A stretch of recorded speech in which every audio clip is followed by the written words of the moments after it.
আল্লাহর নামে বাইরে হইছি। আজকে রোজা রমজানের দিন, পাবলিক জামাতে যদি একটারে আনা যায়, কেউ যদি দাওয়াত দেওয়া যায়, তাহলে আল্লাহর কাছে সবচেয়ে বেশি পাবো আমরা। ঠিক আছে, এই দুনিয়াতে না পাইলে আখেরাতে পাবো। চলো দেখি একজনের পাওয়া যায় কিনা।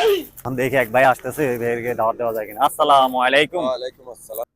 আপনাদের এই মসজিদে আমরা দিনের দাওয়াতের জন্য কিছু মেহমান আসছে।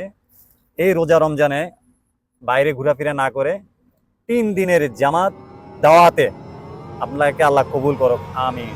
কি রে আমার বন্ধুর কি দাওয়াতটা হইতাছে, আমি যে আগে লোক।